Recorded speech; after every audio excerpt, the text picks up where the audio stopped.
Hi dear friends, இன்றைக்கி ஒரு வித்தியாசமான வெரைட்டி ரைஸ் தான் பார்க்க போகிறோங்க. அதாவது பொட்டேட்டோ ரைஸ், அதாவது சவுத் இந்தியன் ஸ்டைலில் பொட்டேட்டோ ரைஸ் பண்ணால் எப்படி இருக்குங்கிறத இந்த வீடியோவில் உங்களுக்கு ஃபுல்லாக சொல்லியிருக்கேன். ஸோ மிஸ் பண்ணாமல் பாருங்கள்.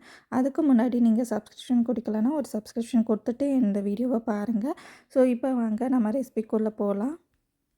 இப்போ இந்த பொட்டேட்டோ ரைஸ்க்கு வந்து பார்த்திங்கன்னா நான் ஒன் பார்ட் ரெசிபி மாதிரி தான் செஞ்சு காமிக்க போகிறேன். ஸோ அதுக்கு வந்து ஒரு பெரிய பேன் எடுத்துக்கோங்க. பேனில் வந்து ஒரு 2 டேபிள் ஸ்பூன் எண்ணெய் விட்டுக்கிறேன். எண்ணெய் வந்து பார்த்திங்கன்னா 2 கப்பு ரைஸ்க்கு தான் இன்றைக்கி வந்து நாங்கள் செய்ய போகிறோம். அதனால் 2 டேபிள் ஸ்பூன் எண்ணெய் அவ்வளோதாங்க ஊற்றிருக்கேன். ஸோ உங்களுக்கு இதுக்கு மேலே எண்ணெய் வேணும்னா கொஞ்சம் எக்ஸ்ட்ராவாக வேணால் ஊற்றிக்கோங்க. பட் ஆனால் வந்து இந்த அளவு எண்ணெயே போதுமானது. இப்போ இந்த எண்ணெய் வந்து நல்லா சூடாகட்டும். சூடான பிறகு நம்ம அடுத்தது சேர்த்துக்கலாம். அதுக்கு முன்னாடி நான் வந்து என்னென்ன இன்க்ரீடியன்ட் சேர்க்க போகிறேன்னு சொல்லிட்டு ஒரு லைட்டாக காமிக்கிறேன். ஸோ இது வந்து பார்த்திங்கன்னா 300 கிராம் உருளைக்கிழங்கு எடுத்திருக்கேன். நான் இன்றைக்கி பேபி பொட்டேட்டோ எடுத்திருக்கேன். பெரிய உருளைக்கிழங்கு இருந்தாலும் இதுக்கு சேர்த்துக்கலாம். அதுக்கப்புறம் இந்த ரைஸ் கப்பில் ஏற்ற மாதிரி பட்டாணி, ஃப்ரெஷ் பட்டாணி 1 கப் எடுத்துருக்கேன். 2 கப் ரைஸ் கழுவி வச்சுருக்கேன். பெரிய வெங்காயம் 1 வெட்டி வச்சுருக்கேன். கொஞ்சமாக இஞ்சி பூண்டு பேஸ்ட் இருக்குது. மற்ற பொருட்கள் எல்லாமே நம்ம சேர்க்கும் போது சொல்கிறேன். இப்போ எண்ணெய் நல்லா காஞ்சிச்சு. 1 டீஸ்பூன் கடுகு சேர்த்துக்கலாம். 1/2 டீஸ்பூன் சீரகமும் சேர்த்துக்கலாம். கடுகு நல்லா தெரித்து வரட்டுங்க. இதுக்கு வந்து பார்த்திங்கன்னா நான் கருவேப்பிலை பொடி தான் வச்சுருக்கேன். ஏன்னா இன்னும் க்ராசரிஸ் போய் நான் கருவேப்பிலை வாங்கலை. ஸோ அதனால் வந்து பார்த்திங்கன்னா கருவேப்பிலை பொடி தான் சேர்க்குறேன். இதுக்கு பதிலாக கருவேப்பிலையும் நீங்கள் சேர்த்துக்கலாம். இப்போ வந்து கடுகு தெறிக்க ஆரம்பிச்சிச்சு. சீரகமும் நல்லா வந்து பொரிய ஆரம்பிச்சிச்சு. இப்போ வந்து பார்த்திங்கன்னா கருவேப்பிலை பொடி வந்து நான் வந்து 1 டீஸ்பூன் அளவு சேர்த்துருக்கேன். கருவேப்பிலை பொடினா பெரிய மெத்தட்லாம் இல்லைங்க. ஜஸ்ட் கருவேப்பிலையே வறுத்து பொடி பண்ணி வச்சுருக்கேன். என்கிட்ட இன்றைக்கி வந்து கருவேப்பிலை இல்லாதனால நான் இதை வந்து சேர்த்துக்கிறேன். ஸோ இப்போ வந்து இதை சேர்த்தா கூட சூப்பர் ஃப்ளேவராக இருக்குங்க. ஸோ அதுக்கப்புறம் பார்த்திங்கன்னா இது கூட பெருங்காயத்தூள் நம்ம சேர்க்கணும். பெருங்காயத்தூள் வந்து நல்லா 2 பிஞ்சு போல் சேர்த்துக்கோங்க. 2 கப்பு ரைஸ் பண்ணுறதுனால. ஸோ இப்போ இது 4யுமே சேர்த்துட்டு நல்லா வந்து கலந்து விடுங்க. பேன் ஃபுல்லாக இது மாதிரி மிக்ஸ் பண்ணிட்டீங்கனாலே உங்களுக்கு எல்லா பொருட்களும் கலந்து வந்துடும். இதுக்கப்புறம் பார்த்திங்கன்னா ஒரு பெரிய சைஸ் வெங்காயம் வெட்டி வச்சுருக்கேன்ல, ஸோ அதை வந்து சேர்த்துக்க போகிறோம். ஸோ அதை சேர்த்துட்டு நல்லா வந்து கலந்து விடுங்க.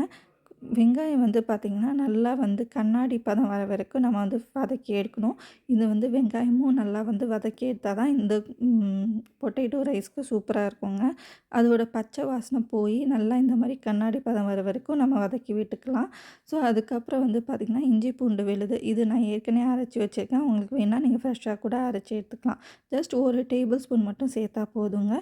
ஸோ இதையும் சேர்த்துட்டு நல்லா 1 நிமிஷம் போல் இது மாதிரி வதக்கி விட்டுக்கலாம். வெங்காயத்து கூட வதக்கி விட்ட பிறகு நம்ம வந்து உருளைக்கிழங்கு சேர்க்கணும். உருளைக்கிழங்கு நான் தண்ணியில் போட்டு வச்சுருக்கேன் கருத்து போகாமல் இருக்கிறதுக்காக. ஸோ அதுலேருந்தே டேரெக்டாக நான் வந்து உருளைக்கிழங்கு இது மாதிரி பேனில் வந்து சேர்த்துக்கிறேன். உருளைக்கிழங்கு வந்து ரொம்ப பெருசாக வெட்டிடாதீங்க. இந்த மாதிரி சின்ன சின்னதாக வெட்டி சேர்த்துக்கோங்க. அப்போ தான் இந்த ஒன் பார்ட் ரெசிபிக்கு ஈஸியாக பண்ண முடியும். ஸோ அதுக்கப்புறம் நான் ரைஸ் கப்பில் மெஷர் பண்ண பட்டாணி அதுவும் வந்து பார்த்திங்கன்னா 1 கப்பு அளவுக்கு தான் நான் எடுத்திருக்கேன். ஃப்ரெஷ் பட்டாணி அது வந்து சேர்த்துக்கிறேன். இப்போ இதுக்கு தேவையான அளவு உப்பு மட்டும் சேர்த்துக்கலாம். இப்போ பட்டாணி உருளைக்கிழங்குக்கு மட்டும் தேவையான அளவு உப்பு சேர்த்துக்கலாம். அதுக்கப்புறம் மசாலா சேர்த்த பிறகு பாக்கி உப்பு சேர்த்துக்கலாம்.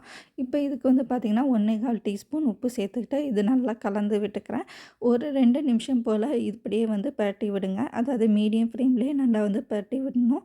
ஸோ அப்போ தான் வந்து அது எண்ணெய் அந்த மற்ற கடுகு, ஜீரகம், அந்த பெருங்காயத்தூள்லாம் சேர்த்துப்போம் இல்லையா, அதெல்லாம் வந்து கொஞ்சம் காயோடு நல்லா மிக்ஸ் ஆகும்.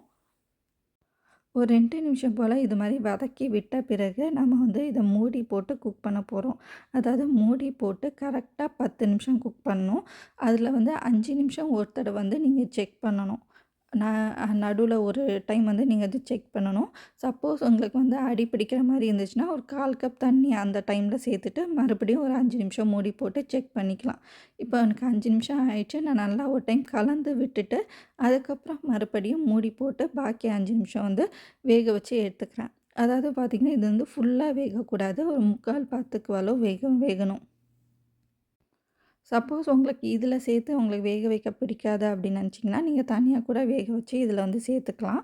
ஸோ இப்போ வந்து பார்த்திங்கன்னா 10 நிமிஷத்தில் நம்ம வந்து குக் பண்ணி எடுத்துருக்கோம். இந்த அளவுக்கு குக் ஆகிருக்கணும். அதாவது கையில் உடைக்க முடியணும். அதே சமயம் சாப்பிடும்போது ரொம்ப குலையவா வேகாமல் ஓரளவு சாப்பிட்ற அளவுக்கு வெந்து வரணும். பட்டாணியும் 3/4 அளவுக்கு வெந்து வந்திருக்கு. இந்த அளவுக்கு வெந்து வந்தால் தான் அரிசி கூட நமக்கு பாக்கி வந்து வெந்து கரெக்டாக வரும். ஸோ இப்போ வந்து இந்த 2யும் வெந்தாச்சு. இப்போ மசாலா பொருட்கள் எல்லாம் சேர்த்துடலாம். இப்போ ஃப்ளேமை லோவில் வச்சுட்டு 1/2 டீஸ்பூன் மஞ்சத்தூள், 1 டீஸ்பூன் காஷ்மீரி மிளகாய் தூள், அதுக்கப்புறம் இதுக்கு வந்து சவுத் இந்தியன் ஸ்டைலுங்கிறதுனால நான் வந்து சாம்பார் பொடி சேர்க்குறேன். இது வந்து பார்த்திங்கன்னா 2 கப்பு ரைஸ்க்கு 1 1/4 டேபிள் ஸ்பூன் சாம்பார் தூள் அது வந்து நம்ம வந்து சேர்த்துக்கணும். இப்போ இது எல்லாமே சேர்த்துட்டு பார்த்திங்கன்னா, நம்ம வந்து உப்பையும் சேர்த்துக்கணும். இப்போ தான் வந்து ரைஸ்க்கு தேவையான உப்பு 2 டீஸ்பூனும் நம்ம வந்து சேர்த்துக்கிறோம் இதிலேயே.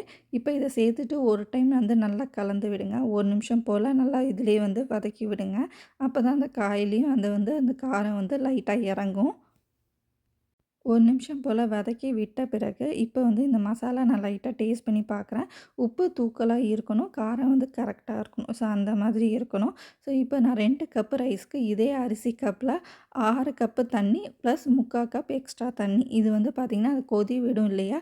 ஸோ அதுக்காக வந்து எக்ஸ்ட்ரா 3/4 கப் தண்ணி கண்டிப்பாக சேர்த்துக்கோங்க. அது மட்டும் இல்லாமல் நம்ம வந்து காயும் கொஞ்சம் வேகணும் இல்லையா? ஸோ அதுக்காக 3/4 கப் எக்ஸ்ட்ரா தண்ணி, அதாவது 6.25 கப் தண்ணி. இதை வந்து நான் சேர்த்துட்டு நல்லா கலந்து விட்டுக்கிறேன்.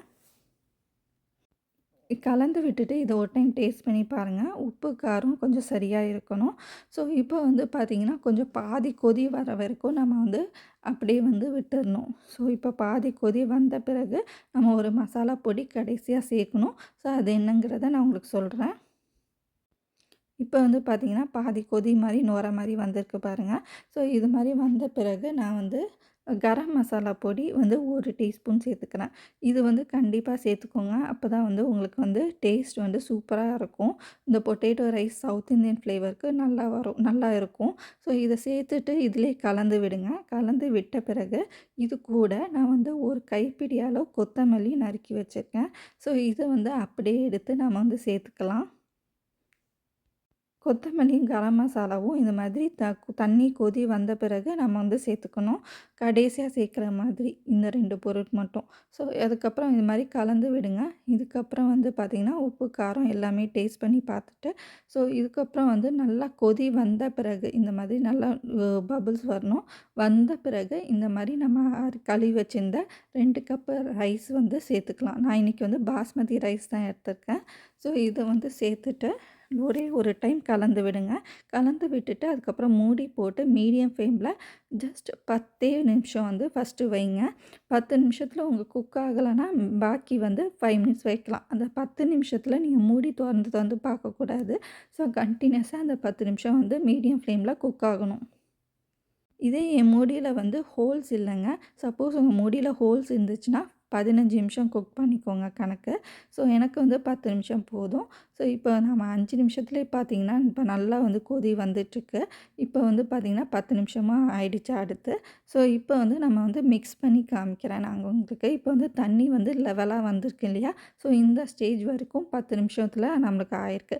இப்போ வந்து பார்த்திங்கன்னா கடைசி 5 மினிட்ஸ் வந்து நம்ம வந்து தம் போடணும். அதுக்கு வந்து பார்த்திங்கன்னா, இது மாதிரி நல்லா கலந்து விட்டு ஒரு டைம் லெவல் பண்ணிக்கலாம். லெவல் பண்ணிவிட்டு இந்த ஸ்டேஜில் நீங்கள் வந்து ரைஸை சாப்பிட்டு பாருங்கள். உங்களுக்கு உப்பு, காரம், அந்த ரைஸ் எவ்வளோ தூரம் வெந்திருக்குங்கிறது உங்களுக்கு தெரியும். ஸோ அதுக்கு மேலே எத்தனை நிமிஷம் வச்சிங்கன்னா உங்களுக்கு கரெக்டாக வெந்து வரும். பொலன்னு எப்படி வருங்கிறத உங்களுக்கு தெரிஞ்சுக்கலாம். எவ்வளோ நிமிஷம் வைக்கணுங்கிறது தெரிஞ்சுக்கலாம். எனக்கு வந்து இன்னொரு 5 நிமிஷம் வச்சா கரெக்டாக இருந்துச்சு. அதனால் நான் வந்து லோ ஃப்ளேம் வச்சுட்டு தம் மாதிரி மூடி போட்டு 5 நிமிஷம் விட்டு எடுத்து பார்த்தேங்க. சூப்பராக நம்மளோட ரைஸு பொலன்னு நம்மளோட பொட்டேட்டோ ரைஸ் ரெடி ஆயிடுச்சு.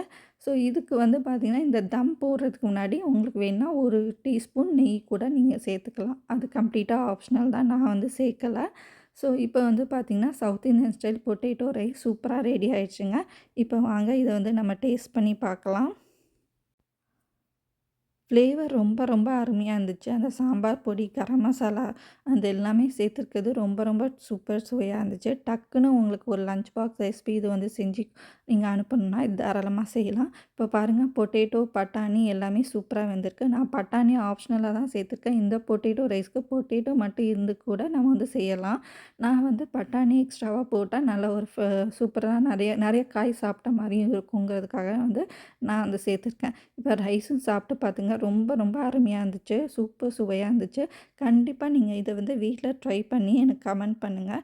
உங்களுக்கு வந்து பார்த்திங்கன்னா, இந்த மாதிரி ஒன் பாட் மீல் ரெசிபி ஏதாச்சும் உங்களுக்கு செய்யணும்னு இருந்துச்சுன்னா அதையும் நீங்கள் கமெண்ட் பண்ணுங்கள். நான் உங்களுக்கு செஞ்சு காமிக்கிறேன். இது வந்து பார்த்திங்கன்னா மேக்ஸிமம் ஒரு 1 ஹவர் to 45 மினிட்ஸில் வந்து செஞ்சிடலாம்.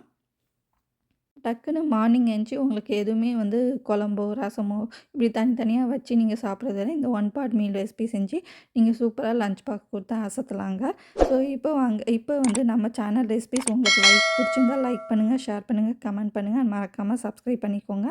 சீக்கிரமே இன்னொரு வீடியோல பார்க்கலாம். Thank you friends. Bye by.